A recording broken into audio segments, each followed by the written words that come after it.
Hello, here we go. It's the Cop-Eye Podcast.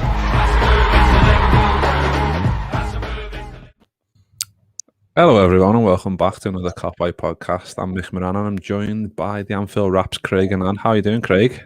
I'm good, mate. Nice to be on and thanks for getting me on.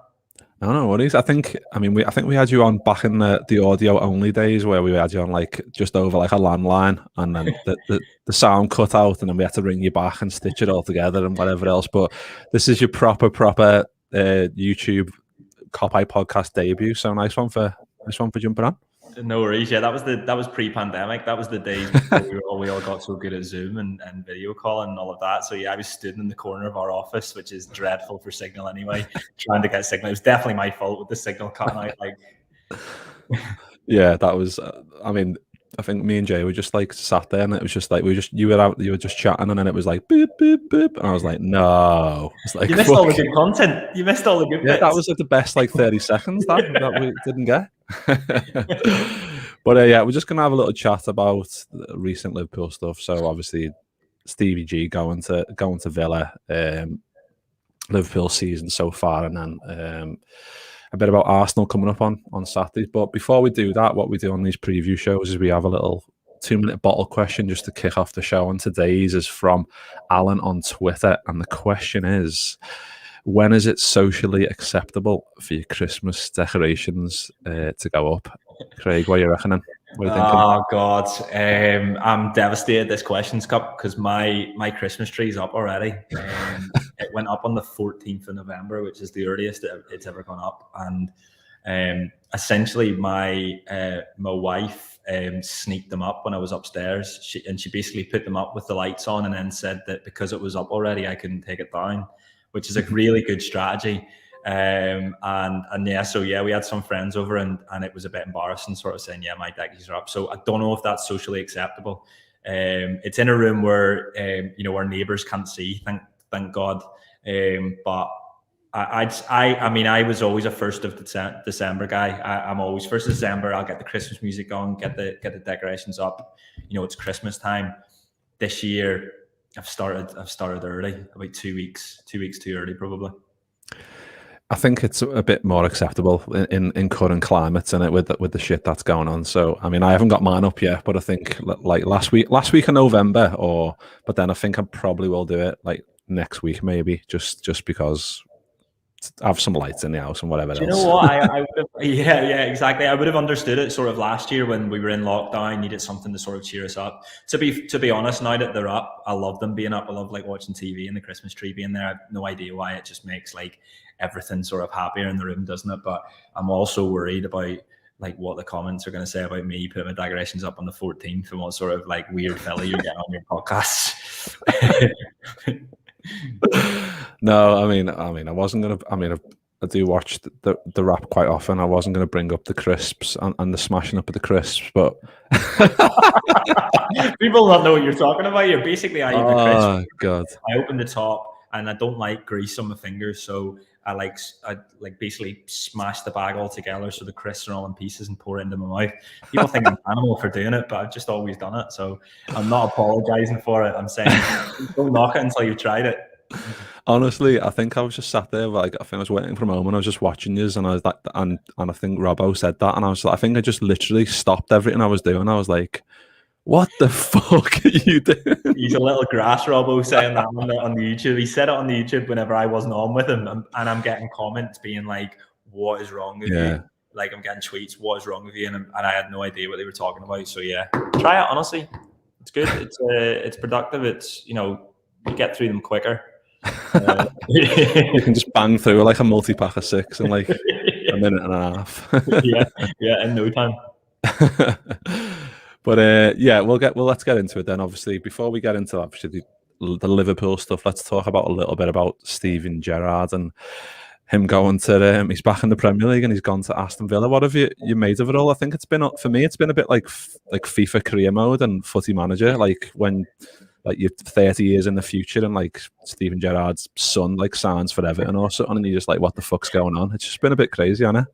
Yeah, it's one of those things that makes you sort of realise you're a lot older now, that your heroes from when you were a kid are now managers. You know, it's Lampard as well, Gerrard. There's loads of them.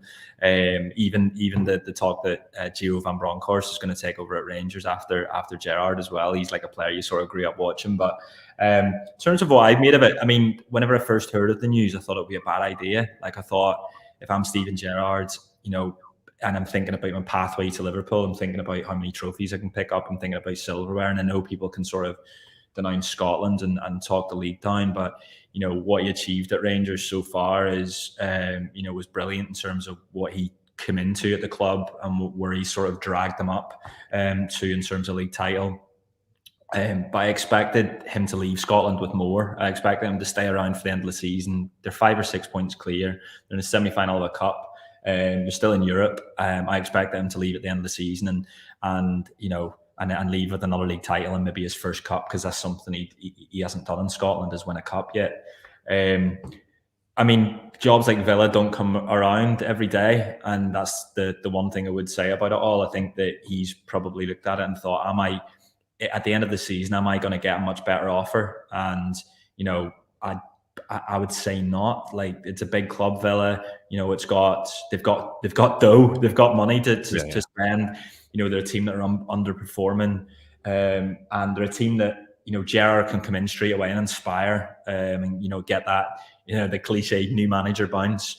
Hopefully in January he'll have a bit of money to spend. But even if he doesn't, they've signed some really exciting footballers that they just haven't been able to get on the pitch yet through injury. So, there's real opportunity at Villa for him. I just don't see that as the stepping stone before Liverpool. I think he'll still need, unless he performs absolute miracles at Villa, unless he's the best manager that they've had in the past 30 years or even in their history, and he gets them in the Champions League, and he maybe wins an FA Cup, maybe similar to how Brendan Rodgers has done at Leicester. Unless he does something like that, I just don't see how that's the next sort of. I don't see how he takes over immediately after Klopp. I think he would need another job, if that makes sense. Yeah, I think I agree with you in a way. I just feel like there's pros and cons to both, isn't he? Like, you want him to come to the Premier League because if he's gonna falter, then you want it to be not at your club. And you don't want him to fuck up Villa and then also fuck up his future potential chances to be the Liverpool manager. And I think even like if Klopp does leave in 2024, which we all hope he doesn't, we all hope he stays a bit longer, then it might be too soon. Obviously only 3 years at Rangers. If he stays at Villa for 3 years as well, then he's only 6 years into his management career, which is quite not very much for a manager these days, is it?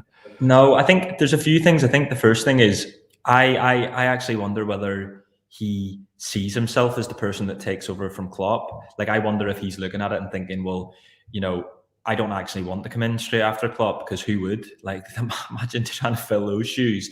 Like, I wonder if he's plotting the sort of the manager after the manager after Klopp, if that makes sense. Do you know what I mean? That he doesn't instantly come in straight away, that he takes over from afterwards.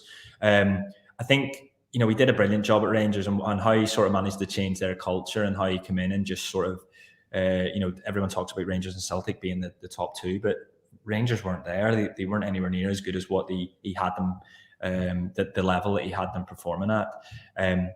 Steven Gerrard will want to win a league at Liverpool. He doesn't want to just be Liverpool manager. He wants to do the thing that he didn't do as a player. And so he'll want to give himself the best opportunity to do that. And I don't think Steven Gerrard takes the Liverpool job if he doesn't believe that he's A, the right man to do it, or B, has the experience and the know-how. There's a certain, I think one of the things when I think of like Brendan Rodgers as a manager at Liverpool, one of the things that I felt is he constantly felt as if he needed to prove himself because he didn't have a playing career beforehand. He wasn't this like big name. And so you see in like the Being Liverpool documentary and in the interviews, he's a bit like, there's things and you're cringing watching it, and he's just trying to sort of get a point across and prove himself. And that's one thing Gerrard doesn't have to do. He walks into a room and he's Steven Gerrard. And so you'll get the attention of the players. It's just, he's won a trophy now at Rangers. It's about what he does next at Aston Villa. And I mean, what you mentioned there, like not making mistakes at Liverpool. one of the things I liked him being at Rangers, one of the reasons I liked him being at Rangers was because he'll make mistakes up there and he can make them and still win leagues. He can make them and still win the cup. He can make them and still sort of challenge, and he can make them on Rangers watch. And there isn't the glare of England. And, you know, in this job now that he's taken, the glare of the Premier League is on him, the glare of the world's on him, because he's just taken over Aston Villa. So it'll be really interesting to see how he does. I'm excited for him, though. It's nice seeing him in the Premier League. It'll be exciting him coming back to Anfield as well. Yeah, I mean, well, that's very soon, isn't it? But I think even like the balls to do it in a way, because like you said, he could have just played it easy and just went, well, I'm happy at Rangers. They're happy with me. I could stay here for another however long he wanted, really, because he had them in a really good way. So he could have stayed there, but he's took the risk. And like I said, every game against Villa now is going to be like Gerrard versus whoever, and like when he goes to Goodison Park and whatever else, it's just going to be. Any spares for that, by the way? No fucking hell. That'll be fucking. I think it's a good point, and it's something that, like, you know, we should definitely sort of. You know, we should celebrate that with Steven Gerrard, is the fact that he could have, in theory, he could have stayed at Liverpool, managed the 18s, then managed the 21s, then gone into Klopp's backroom staff, then, you know, maybe made himself a sort of key figure within that, and you know, seen Klopp sort of promote him from within. But he thought to himself, no, I'm going to leave. I'm going to get the sort of life experience. I'm going to manage a big club in Rangers with expectation. I'm going to shoulder that. And I'm going to make them better and have them challenge game, which he did. And now he's taking another risk, and, you know, he's you know, fair play to him for doing that and deciding, well, actually, rather than sort of try and be a Guardiola or a Zidane, someone like Zinedine Zidane, who worked at Real Madrid for 6 or 7 years and then was promoted to within, Gerrard's gone, actually, I'm going to go out and make it happen for myself. I'm going to go out and make sure that there's no question marks around me and that I'm the best possible manager that, you know, I can be. But when Liverpool come calling, because they will at some stage, Steven Gerrard will probably become manager of Liverpool. Yeah, I think it's like the worst kept secret, isn't it, in the world? Like it's going to happen eventually. It's just like, when will it be? Like, what year will it be? I think that's the only contentious point, isn't it? Really? Even the contracts being signed when he took over at Rangers, and then he got the new contract at Rangers. His contract went to 2024, was announced on the same day that Jurgen Klopp's contract was announced, 2024. He signs for Villa, and his contract 2024. So there's something there, and I don't know if that's a conspiracy or you know, like whether that we're just sort of like putting 2 and 2 together and getting 5, but that's twice now. Yeah, well, I mean, yeah, it's certainly worth looking at, isn't it, in that way. But let's have a look. We've got a few comments here. So we've got one from Jamie Phillips, Football Chat. Good evening, fellas. I hope Stevie smashes at Villa. We've got John Moore. For me, he had to manage someone else in the Prem before having the chance to come back to Liverpool, which I think we agree with. And then he's also, Jamie's just put, Villa's last game of the season is against City, just saying. Wow, I did not know that. I wonder if it's home or away. That's really interesting. Because like we've heard Gerrard talking his press conferences at Rangers, like everyone knows he's a Liverpool fan. There's no point in him trying to hide it or squash it. But you know, the amount of times he's talked about Liverpool in his press conference. I remember the one the day after Barcelona. You know, and he's getting asked questions about Rangers, and he's sort of saying, "What about the Reds?" though, which is funny. But in terms of the Premier League comment, I didn't actually think that was the case. I think, you know, I thought he might, like, there might be sort of a route via like the Bundesliga or something like that, where he could take over a team like, you know, I don't know if it's a Dortmund he would get, but like a Leverkusen or someone like that, a Leipzig, someone like that that's exciting and sort of vibrant, and there's, you know, you can sort of see a way of getting into the Champions League and then a way of, you know, performing well in the Champions League and progressing that way. I thought he might look at something like that, but no, Steven Gerrard's throwing himself in at the deep end each time. Fair play to him. Yeah, and then that, like, last game of the season, just play a nice little flat back 10, take a 0-0 and Liverpool win the league. So I wonder what would he be like at the end? No, he'd be professional in front of the camera, isn't he? But I'd just love him just straight down the tunnel, come out with like a big fucking Liverpool flag. Yeah, but that's another thing actually. Like him in the media. Like one of the things that, like, I've got loads of mates from back home who are Rangers fans, and like the way he spoke in the media and the way he sort of spoke about Rangers throughout, there was never any excuses. There was loads of accountability. There was loads of challenging the footballers, but also like supporting the footballers within the media, and getting the best out of them and squeezing sort of every last drop of squeezing every last drop out of them, and that's what I really liked. I thought he sort of really carried himself well and spoke well in a way that just looked like a proper leader, and I'm interested to sort of see him with Jeff Shreves and with, when things aren't going well, or with Des Kelly, and getting to watch that every week now. Yeah, because I mean, there's been a few, hasn't he, so far, even like where I think even recently he got asked, like, is he happy at Rangers? And he was like, yeah, I'm happy, don't ask stupid questions. And then there's the one where I think like Morelos was like, scored the winner, and he was like, yeah, he's in the dressing room with like twirling his shirt around his head, he's happy, and like just stuff like little tidbits like that you can't wait to see if like he loses a game and like someone asks him a question, and how prickly he can be. Like, I'm looking forward to that, because he does speak really well, doesn't he? Yeah, definitely. That's something we see from Klopp, and that's it. At times you see opposition fans talk about it and sort of take the piss out of it, but like Ferguson was the master of this. Like, sort of keeping the press on side, but also showing them who's boss, and Klopp continually does that.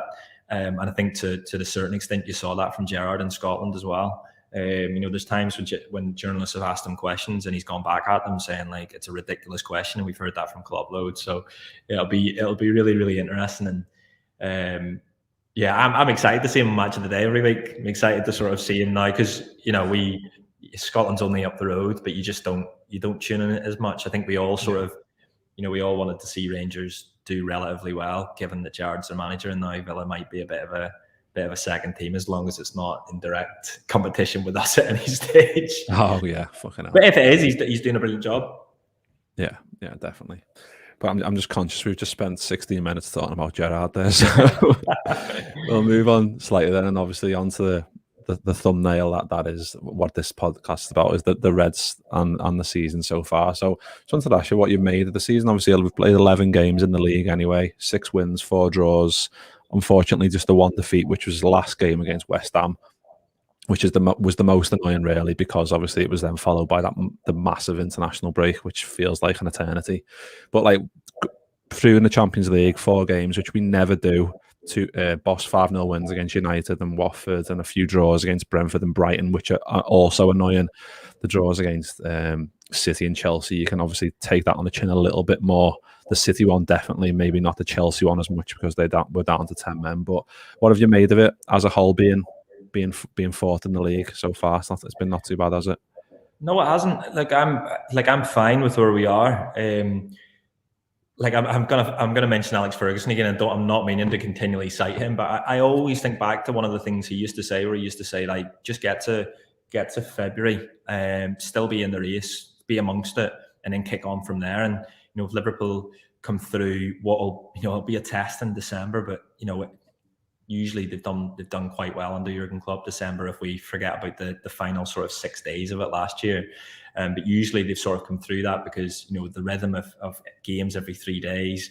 I'm happy enough with how we've gone this season. I think the fact that we're still in the League Cup, I'm quite enjoying it. Feels like a little escape, a little holiday now and then. Getting to see the young players given a chance, getting to see Divock Origi doing Divock Origi things.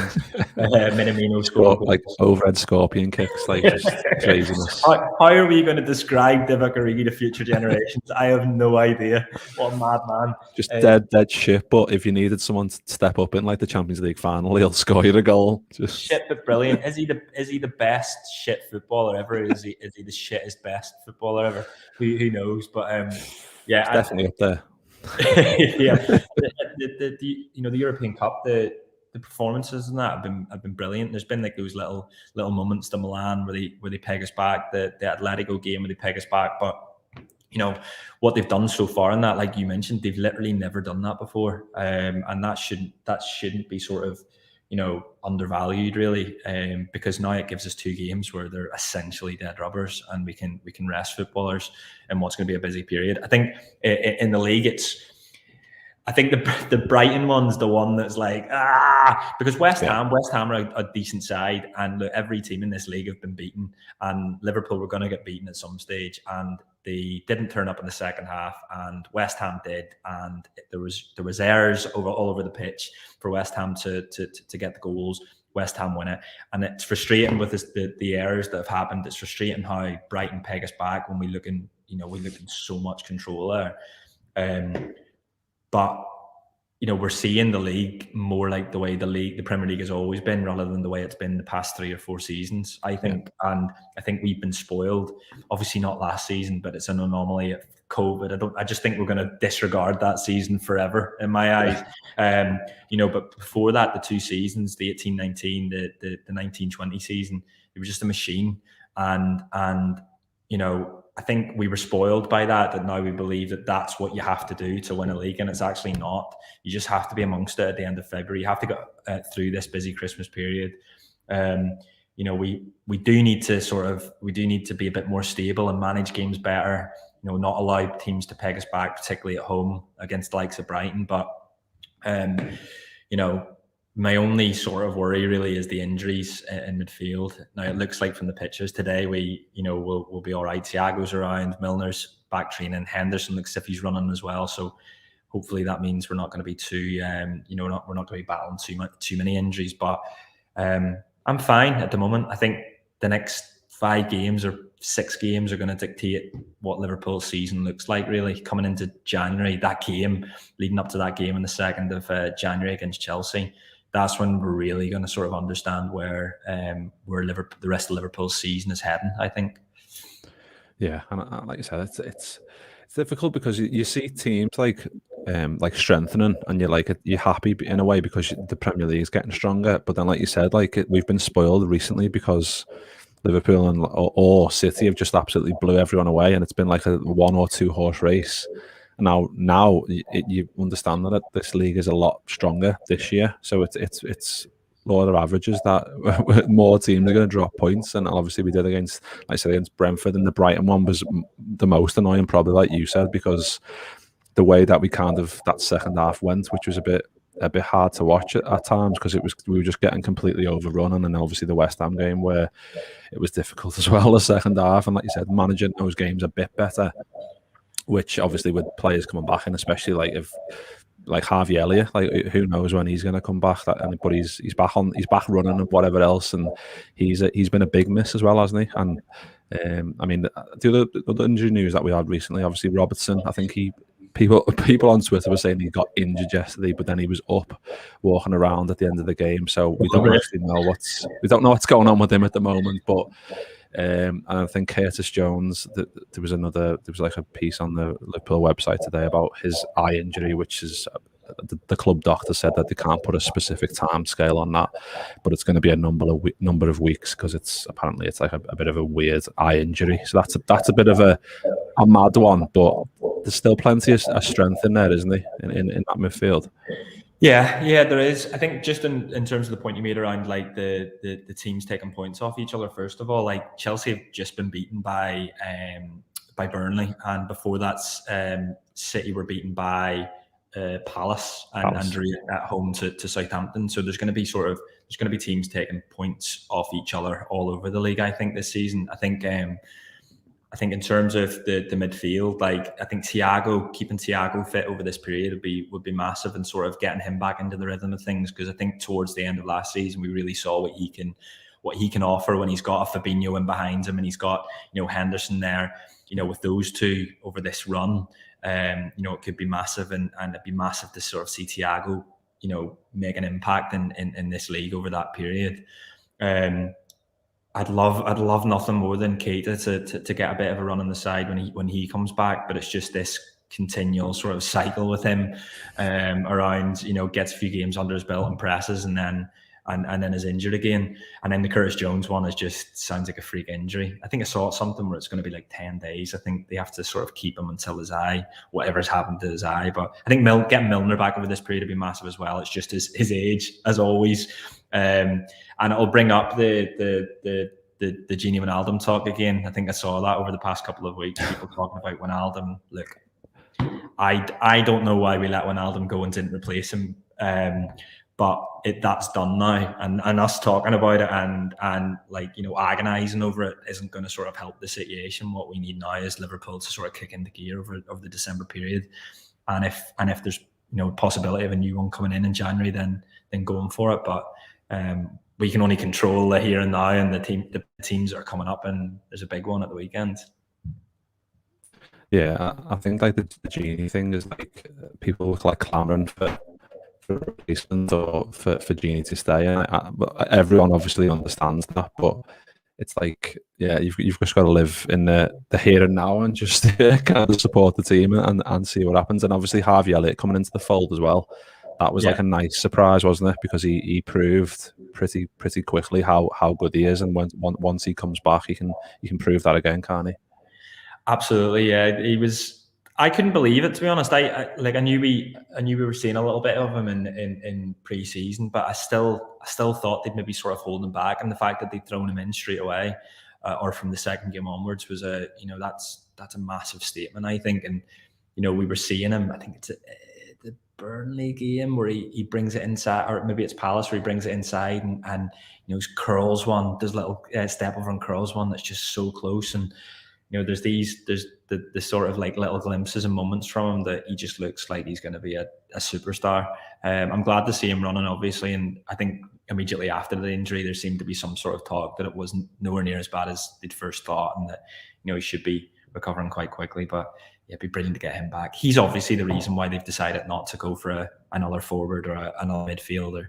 I still would have liked one, but that's easy in hindsight for me to say, given the fact that he gets injured against Leeds. But he'll be a nice boost at some stage, like a new signing, Mick. Like a new signing. That's a joke, by the way. I don't think that's ever been said on Twitter. You know, like it's like a new signing, because you would get people would be fucking banging on your door, somehow found your address, and just absolutely fucking tearing you to bits. Don't you be clipping this with that quote there. Don't you be clipping this. He says it's like a new signing, Harvey Elliott coming back. I'll use that for the first tweet later to promote the video. But yeah, and obviously we were talking about the starting 11. We might as well have a little chat about what you think it will be for Arsenal. Do you think we might get to see the infamous trio that we all want to see in Hendo, Fabinho and Thiago? Do you reckon that's a possibility? I'd love it. Like I always think back to that Everton game where they were just imperious, weren't they? And we were so unlucky in that game. Yeah. But the three of them were brilliant. Thiago was man of the match. You can sort of see that sort of setup allows Thiago to flourish, doesn't it? Because you've got Fabinho right at the back, and you've got Henderson doing all the Henderson bits, covering for the fullbacks, and allowing Thiago to do the things that we've signed him for, really. And yeah, I'd love that. It's just again, it's the question of her fitness. I'm sure that they will have had Thiago, you know, doing 90 minutes and behind closed doors, even if it's just for him, even if it's against youth opposition, they'll have been doing something with him.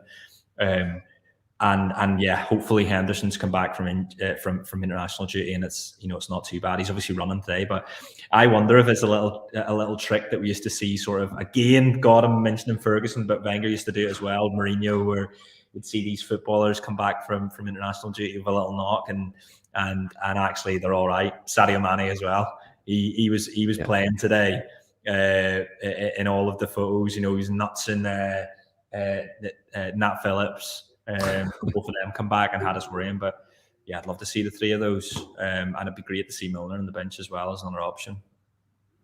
Yeah, definitely. I think, I mean, if Robbo hopefully is fine, do you think it might be the time for Costas to come in? I think there's been like a bit of a weird kind of feeling on Twitter in regards to Robbo. Like, is he out of form? Is he overexerted in terms of how many games he's playing? I don't know, because I think, like, when I've been watching him, I'm like, I think Tsimikas probably did deserve to start against West Ham, in my opinion anyway. I was surprised that, I mean, I weren't surprised Robbo started, but I was kind of like, I felt a bit bad for Costas because he's done so well when he's been called upon. Do you think this one might be ideal for Tsimikas? I think so. I think it's a hard one with Robertson, because you feel daft sort of slagging him off, or sort of hyper analysing everything in his performances after what he's done over the past sort of 3 or 4 years. And I think that I think he's probably as much mentally tired as he is physically tired as well. Yeah. He's played so much football, over not just going to the Euros with Scotland. It's the qualifiers. It's the schedule last season with COVID. Then before that, it's the season we win the league, and he's relentlessly playing because there's no one there to sort of come in for him. And the season before that is his breakthrough. It's all of these sort of like. It's all of these building up one after the other without very, very little sort of time off. And you see the difference with Trent. Trent has a full summer off. Obviously, there's a part of that where he's injured, but he's smashing it at the minute. He's in the form of his life. He's gone up a level. Salah gets his first sort of 6-7 week break. You see him go up a level, and I think you've seen Robertson sort of make mistakes where it's not necessarily physically, it's like mentally sort of dropping off. So there's been times where he's been at the scene of the crime where it looks as if he's not held the line and he's stood deep, and it's allowed the opposition team to get in. It looks as if he sort of tires sort of later in the game. And I think we've all been quite excited by Tsimikas, so I don't think it would do him any harm. We're going to need Tsimikas. Whatever happens, we're going to need Tsimikas over the next 12 games leading up to Chelsea, because like I said before, there's 9 in December, a game every 3 days. So we're going to need him, and I think we all trust him now. We're all quite excited about him. So it feels like we're in a good position finally with left backs for the first time in my life, having 2 actual good left backs. Yeah, I mean, for a lot of the time I've been alive, we've had 0 good left backs. I know. It's nice to have 2, isn't it? Do you know what I mean? Like, it's just mad how fast like footy moves in terms of like people's opinions as well. Because like before the season started, it was like, are we going to sell Tsimikas because he's not that good? And then he had COVID and he had injuries, and then he comes in and does well. And then Robbo has a little bit of a dip in what's been, like you said, like immaculate form over however long he's been at the club. And people are just willing to kick Robbo out and go, yeah, let's get Tsimikas in and fuck Robbo off for however long. But it's like, I understand it in a way because Tsimikas is in form and you should just play your players that are in form. But yeah, you've kind of got to sometimes just play your best players and hope that they turn up that day and all of a sudden that form reignites itself. And it's that dilemma, isn't it? Trying to figure out what to do. Yeah, definitely. I think people like new and shiny things, don't they? It's that thing of like, I don't want to sort of blame FIFA and things like that, but it's that thing of, oh well, he's been shite, so we'll just bring him out and throw someone else in, try them. And I think I actually would start Tsimikas this weekend just because it's a home game, because he's proven in the European Cup that he can sort of handle it. He was great in the group game that he played, and I'd do it just to give Robertson a bit of a rest, because then I think Porto's the next one and he doesn't have to play in that either. And that's a nice sort of 10 days, that'll be 2 weeks then, where he's not played 90 minutes. I mean, Jurgen Klopp will know much more than me, and he might be listening to this thing and you're a gobshite, Craig, because what Robertson needs is rhythm. And we'll play him against Arsenal, we'll give him a break against Porto, Tsimikas will play then. That's probably what will happen. But no, I'm not sharpening any pitchforks for Robertson. I think that's daft. I think that this idea that we drop him for a prolonged period or whatever. I just think that we can't even do that anyway with the amount of games that are coming up in later November and December. Yeah. Definitely. As moving unit in the comments says here, Robertson, from what I recall, has had more good games than bad this season. I think people remember those like little moments, don't they? Because they're analysed in MNF, or they're showing be Carragher and Neville talking about how Robertson's not held the line, or those are the little moments you forget. He was actually brilliant the first half against West Ham. I thought going forward, he just looked like the outlet for us. So yeah, it'll all depend on how he comes back after the international duty, definitely. Yeah, and like you said, the first half against West Ham, he was really good, and I think people are like, well, if it was Tsimikas, because Tsimikas' crossing is better, inverted commas, that he would have maybe put in a better ball, and I can kind of see it, but it's like clutching at straws, and it's like, so you want Robbo's energy to get there, but then you want to just sub him off at that moment and get Tsimikas on just to whip the ball in. And I get Tsimikas' crossing is good, like it is, like he has got an absolute pearl of a left foot, like especially on corners and whatever and free kicks, but it's just mental, isn't it? Like it'll happen at some point where we'll play a game and Robbo will just be like man of the match, and we'll be like, oh yeah, Robbo is the best in the world again. And it's just like, let's just all believe that anyway, because we all know it to be true. It's just he's going through a maybe a slight dip in form, and this is the time where he needs us more than ever, rather than just going, well, let's fucking get Tsimikas in because he's got a better cross on him or whatever. Yeah, but that's all. That football doesn't work like that, because you have no idea whether Tsimikas is getting himself into the same position as Robbo, or you have no idea where Tsimikas will have been in the pitch at that time. It just doesn't work like that. It's purely hypothetical. But it's just the internationals really that sort of worry me with Robertson, just how much football he's played. So yeah, if he comes back and Klopp looks at him and goes, nope, he looks fit, then no one's kicking off and Robertson's starting against Arsenal. In fact, you probably, when you're looking at the team sheet just for comfort, you're probably looking at it and thinking, oh, I'd rather Robertson just because he's what we know and we have known. So yeah, look, I don't mind either way. I think we beat Arsenal either way if either of those come in and play as good as they can or as well as they can. Yeah, I think the only other question then is Jota or Bobby as the 9? What do you think? I think Firmino's injured, isn't he, for this one?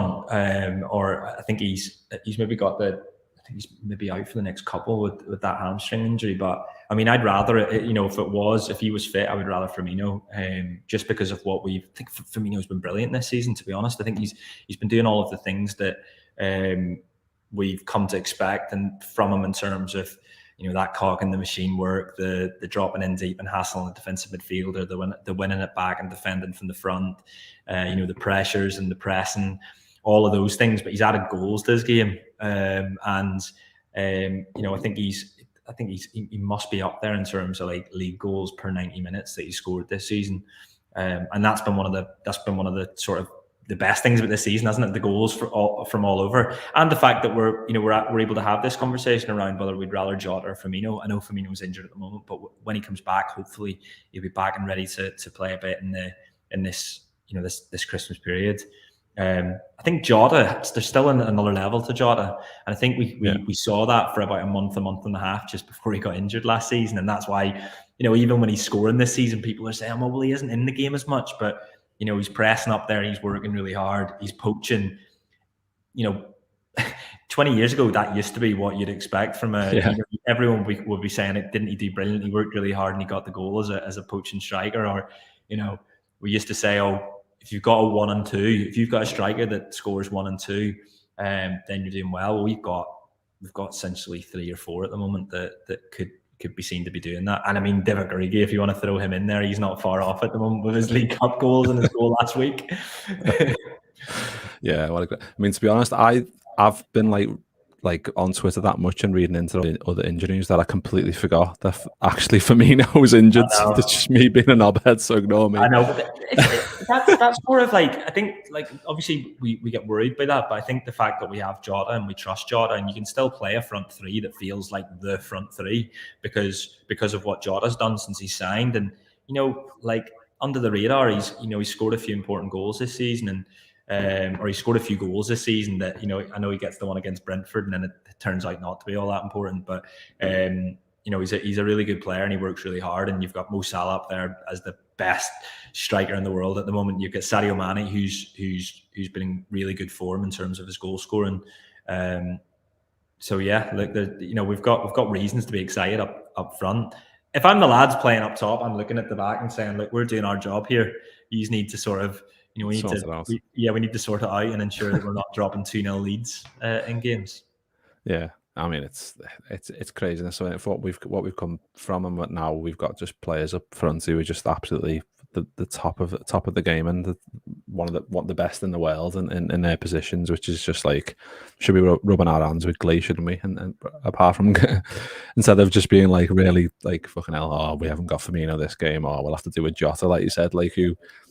He can be out of games, but then he'll pop up with a goal. And like you said, like 10-15 years ago, that is like, if a striker's had a shit game, then he scores a winner in the last minute, he's the hero. So it's like, if we put him in there more often than not, he's going to score, isn't he? Because he is that good. And I like you said, that extra level that he can go to, I can't actually wait to see that, because he's young enough, and under Klopp, hopefully for the next 3 years and more, it's scary how good he can be, because he's got all the tools on it to be one of the best.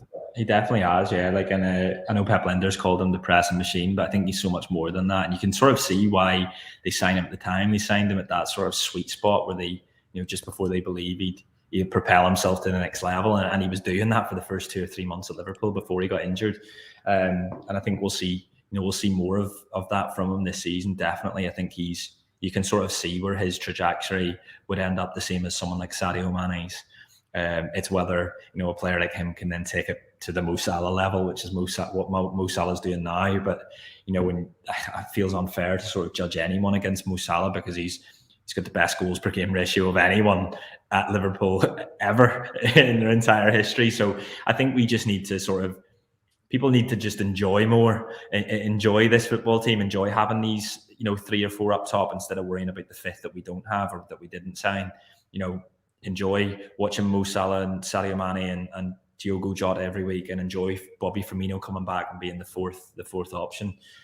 Because these are sort of some of these are like once in a generation footballers. Mo Salah certainly, and like you said, there's a time throughout most of my childhood where you maybe had one hero up front, or you had maybe none at all, and you're relying on a Steven Gerrard in midfield to sort of pull you out of the dirt. But now we've got 3 or 4 lads up there that are, 3 of them are certainly Liverpool legends, and one has, absolutely everything in his locker to ensure he becomes one as well. Yeah, definitely. Well, I couldn't have said that better myself. So I think we'll leave that there, and I'll ask you for your score predictions before we go for Arsenal. What do you reckon? I think it's going to be 3-1. I think there'll be goals, and I think hopefully Liverpool have tightened up their defence. I think Arsenal on a much better run than they have been. They look a much better team than they did earlier in the season. So we're probably getting them at a difficult time. But if the Reds do what they can and sort of perform at the level they can, or even 3/4 of the level that they can, then they'll beat Arsenal. So yeah, 3-1 and a couple more goals from Mo Salah to start another run of goal scoring like he had before the Brighton game. Yeah, that'd be amazing. Just to give him a little shove to get to there, try and beat that record that he got in his first year. But moving unit in the comments agrees with you, Craig. So yeah, there we go. I'm going to go for. What you said? I'm going to go for 3-0.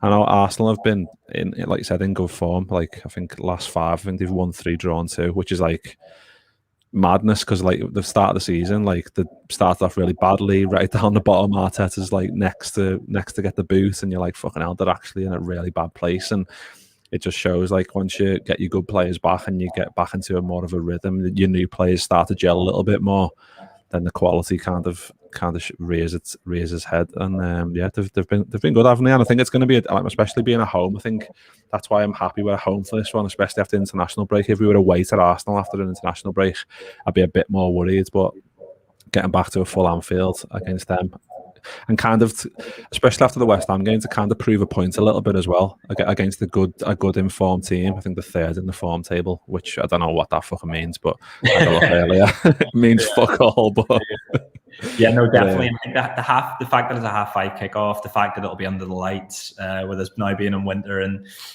I think there'll be a real sort of atmosphere and age to it, because Arsenal still feels like a big game. It still feels like it's one of the top 4 coming, even if they haven't been finishing there. And like you say, they've been doing well recently. But Liverpool should have a point to prove, and I think in general this season Liverpool have a point to prove, bigger picture, because of what happened last season. They've got Van Dijk back. They've got Salah scoring goals. So let's make sure it all counts this season. And proving that point starts on Saturday night, doesn't it? I'm bang up for it, and I'm sure they will be as well. Yeah, can't wait. But yeah, we'll leave it there for this episode. So thanks to everyone in the comments, and nice one to Craig for his Cop Eye Podcast YouTube channel debut after 2 years afterwards with the old audio shit back in the day. But yeah, appreciate you jumping on, Craig. Appreciate your time, and hopefully we'll get you back on again very soon. Nice one, enjoyed that. Cheers. But yeah, we'll be back on Sunday to have a little chat about, like, hopefully what Craig said, a boss little Liverpool win. Hopefully 3-1, 3-0 will do me. And yeah, up the Reds. See you next time.